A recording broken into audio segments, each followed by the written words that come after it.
Hello, everyone. Charles Watts here. Welcome back to Inside Arsenal. It is Sunday. I hope you guys are all having a very good weekend, wherever you're watching or listening to this around the world. Pretty quiet Sunday, not surprising. Slap bang in the middle of the mid-season break, or whatever you want to call it, that Arsenal are currently enjoying over in Dubai. They'll be heading back on Tuesday to really start to gear up those preparations for next weekend's match against Crystal Palace. What a big, big game that is going to be for Arsenal at the Emirates in 6 days' time. There's, of course, been some Premier League action over the weekend. There's more later on today. I'll discuss a little bit later on Manchester City's dramatic win yesterday.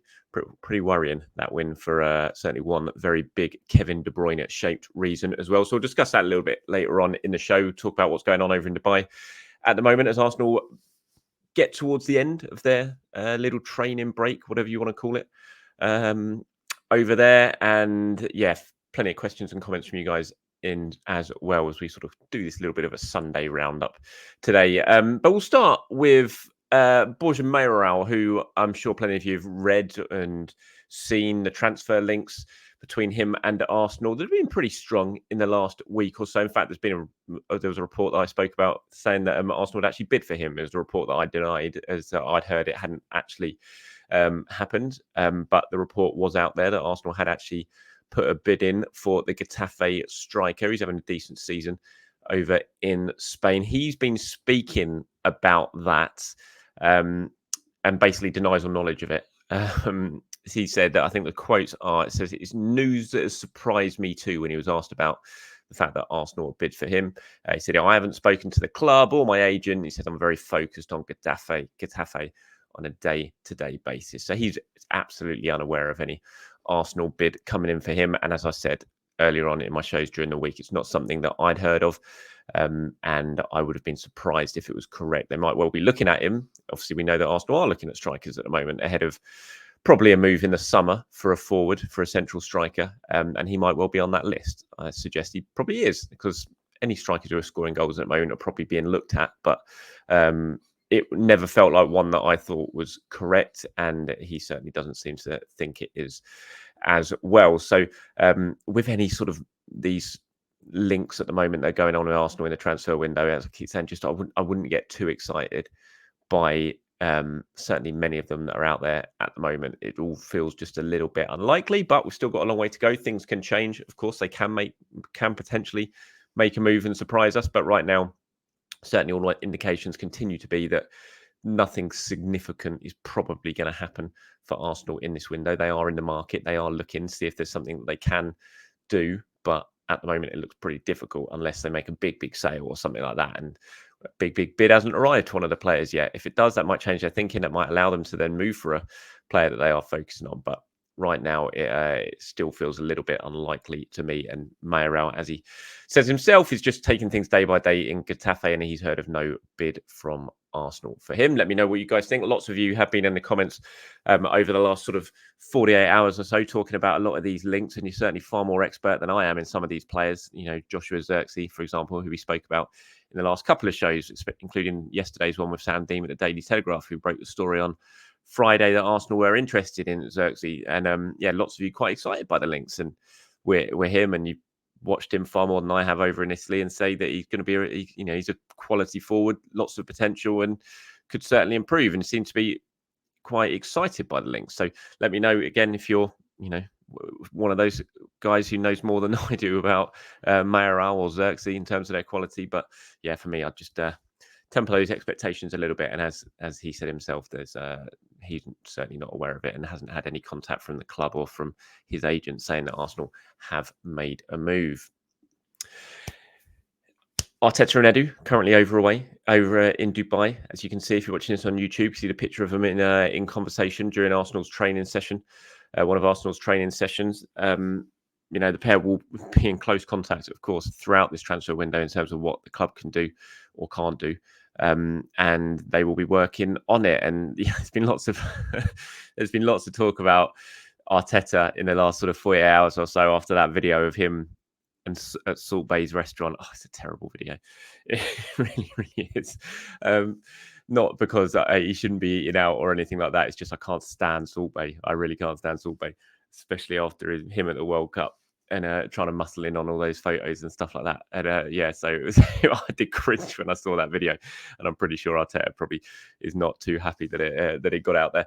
But look, they're all entitled to their downtime over there. That's the whole reason they're over there, is to relax, is to train, obviously, but it's also to relax and enjoy some downtime. Mikel's going out with his family to have some dinner.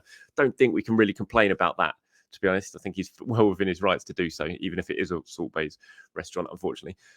But yeah, the two of them in conversation over in Dubai during Arsenal's training session, and they are working hard. They are enjoying themselves over there, and you just hope that when they do come back on Tuesday, that they're going to be really, really refreshed, really, really ready to hit the ground running, because they're going to have to be ready to hit the ground running when it comes to that Crystal Palace game next weekend. So important that they get back to winning ways. This little blip that they're experiencing at the moment, which I think you can still put down as a blip rather than a crisis, that I've spoken about in previous videos. But if they come back from Dubai and they don't pick up results quickly, then this blip certainly turns into a crisis, and the season can go downhill very, very quickly at the moment. And Arsenal can't afford to give up any more sort of, I don't know what it's called, just give up any more pace in the race for the title at the moment. And we saw with Manchester City yesterday that they're picking up now, and they got a certain Kevin De Bruyne back, so Arsenal need to hit the ground running when they return, and fingers crossed they will. Marquinhos, since the last time I spoke to you, has now returned as we expected from his loan spell in Nantes. He didn't exactly sort of set the ground alight over there when he went over. Didn't play too much. They wanted to keep him for the season, but he wanted to go over and play in this tournament for Brazil, which is kind of key to them to qualifying for the Olympics. Nantes didn't want that to happen. They wanted him to stay, but he wanted to go. And in the end, they were like, okay, right, if you're going to go, then we don't want to keep you for the second half of the season, because you're going to be going away for about 6 weeks or whatever it is during this tournament. And in the end, Arsenal looked at it and they decided that he could come back, that he could recall him. Lots of people said, oh, he is not the answer. He's not going to turn our season around. No one's expecting that to happen. This isn't a case of Arsenal recalling him because they want him to play over the second half of the season. It's because they just decided with Nantes, looking at the whole thing, okay, let's bring him back. And a decision will be taken a little bit later on in the month as to whether he goes out again. But of course, any club that does want to take him has to be aware that he's going to be going off to playing for Brazil for this tournament, so they wouldn't be available for them for a while. But yeah, I've had questions on it. People have been replying on Twitter and stuff like that, going, why have we recalled Marquinhos? He's not ready to play for us. He's not going to make a difference. It's not because of that at all. It's because of the reasons I just explained. So don't think Arsenal brought it back to try and solve their wide issues for the second half of the season. Okay, so yeah, a bit of a Premier League roundup now. Obviously, Chelsea winning 1-0 yesterday in the West London derby against Fulham. Cole Palmer scoring again from the penalty spot. Very good, isn't he, Cole Palmer at penalties? The more and more you look at it, you think, oh, Chelsea have done all right there, haven't they? Sort of selling Kai Havertz and bringing in Cole Palmer. And that's not a dig at Kai Havertz, because I hope he turns out to be a very good player for Arsenal. But Cole Palmer looks one hell of a talent. Of course, sold by Manchester City, Pep Guardiola allowing that to happen.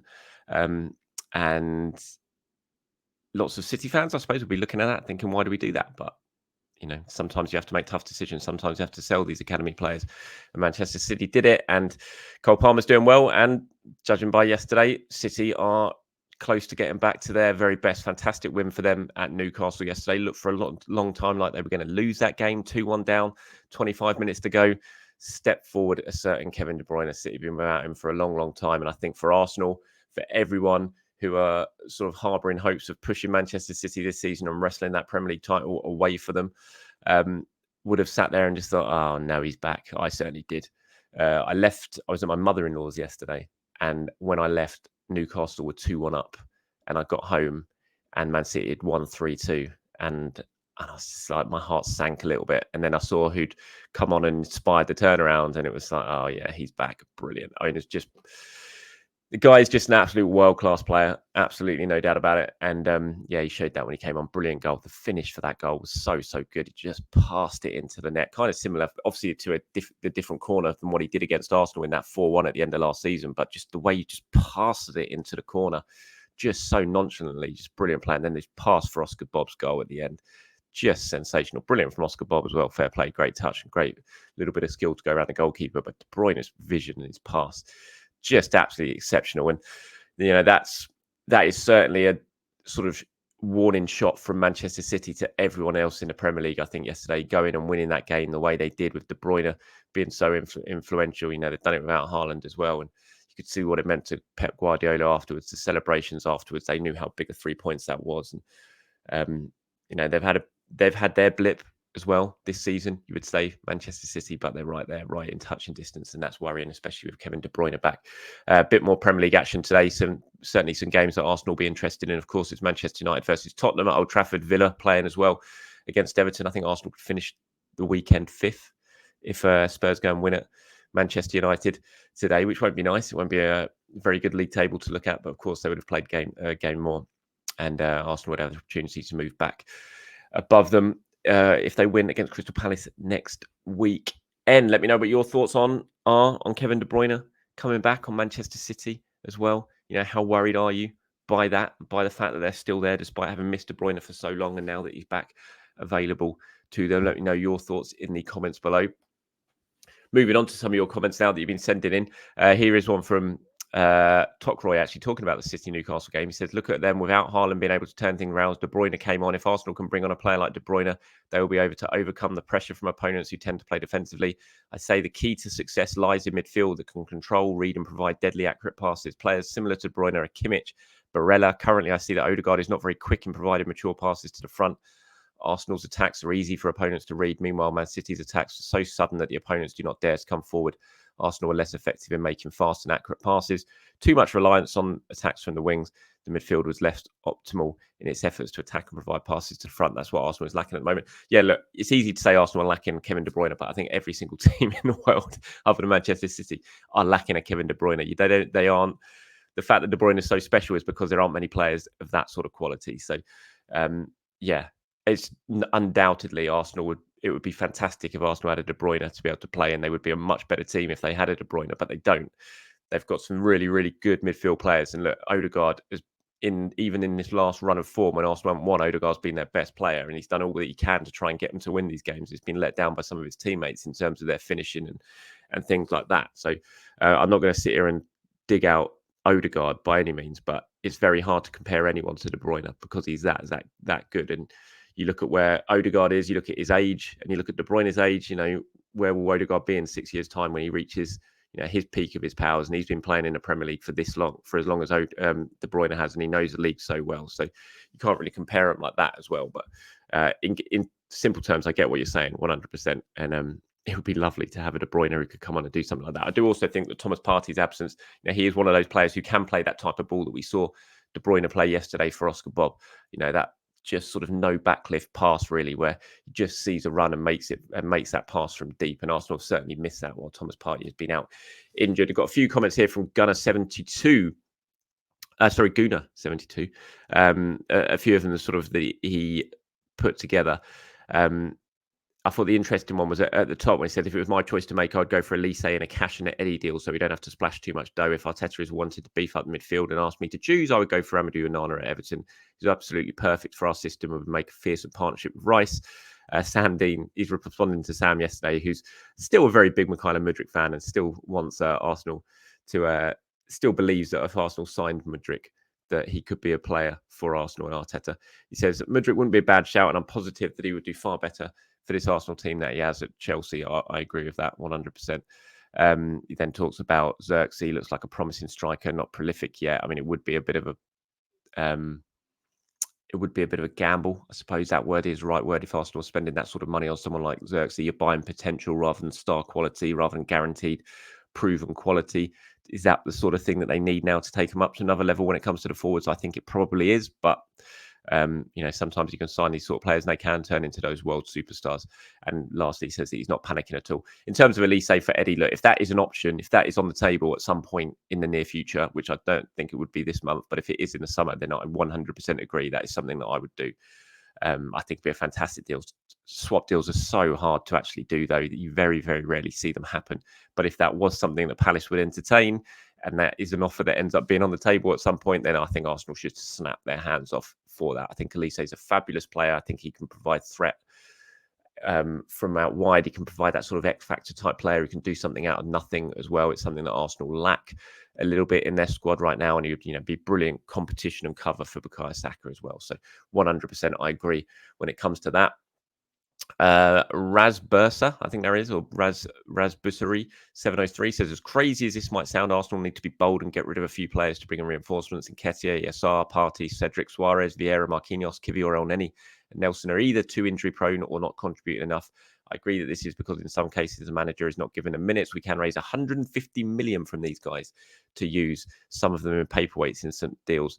And it talks about needing goals, and so he's surprised Arsenal haven't gone for Guirassy at Stuttgart. It's obviously good goal scorer and physical. Yeah, interesting to see where Guirassy ends up over the next couple of transfer windows. Look, in terms of selling players and being ruthless, I've spoken about that recently. I think it is something they do need to do, but it's not as simple as that. You obviously need clubs to bid for these sort of players, and as far as I'm aware, I haven't heard of any actual bids coming in for any of these players yet. They were Arsenal were open to selling Partey in the last summer. No bids arrived, so they couldn't do it. ESR, I've said they may as well sell now. Again, if a decent bid comes in, I think they should sell. But I've heard there's been no talks when it comes to ESR's future. No clubs have made any offers. I've seen links with Aston Villa. As far as I'm aware, there's been no contact there between Villa and ESR or Villa and Arsenal. And so same goes for a lot of the other players as well. Obviously Eddie Nketiah, there's been interest from Crystal Palace, but I don't think there's actually been a firm bid from Crystal Palace for Eddie Nketiah yet. So there's nothing really for Arsenal to think about. So it is easy to say just cash in, sell them, raise money, and then we can sign players. But you need those bids to arrive. And as far as I'm aware, it hasn't quite happened yet. Here's one from Deji. He says, "Hi Charles, I know you didn't agree with all my points the last time, but I've just watched the Newcastle versus City game, and a young player, Oscar Bob, scored the winner. I feel Arteta, if he was Pep's position, wouldn't have brought on that young player. I agree that McKellar's improved our performances over the last 3 years, but to be fair, he has been backed. Some of the investment made on players could have been better utilised. Certainly agree with that, but you could say that about all transfers at all clubs. Certainly with Manchester City, happens with them. Look at Phillips, for example, £50 million spent on him for what? Sometimes transfers don't work. We could have gotten Kudos and Onana for what we paid for Havertz. I don't really understand how he just doesn't seem to want to play ESR when he played consistently 2 years ago. He was club top scorer. Pep played KDB straight after injury. I just feel like we are shooting ourselves in the foot. Yeah, look, sometimes managers do shoot themselves in the foot, certainly from fans' point of view. And, I've said what I've said on ESR lots of times. And I agree. You look at Kudos that, the success he's been at West Ham, and he was available. He was on the market. It certainly looks like a player that Arsenal missed out on, who was readily available and they could well have signed, who could have made a big, big difference for them. Oscar Bob one's an interesting one. You say, I feel Arteta was in Pep's position, he wouldn't have brought on that young player. You just don't, it's hard. It's like, yeah, it's an opinion, I suppose. But if Arsenal had an Oscar Bob, who's clearly talented, he's 20, remember. You look at Arsenal's youngsters, who's Arteta's getting a bit of criticism for not playing at the moment. Most of them are like 16 or 17. Your Cozier Dubrys, your Lewis Skelly's, your Anieris, they're very, very young. Oscar Bob's 20, he's a Norway international.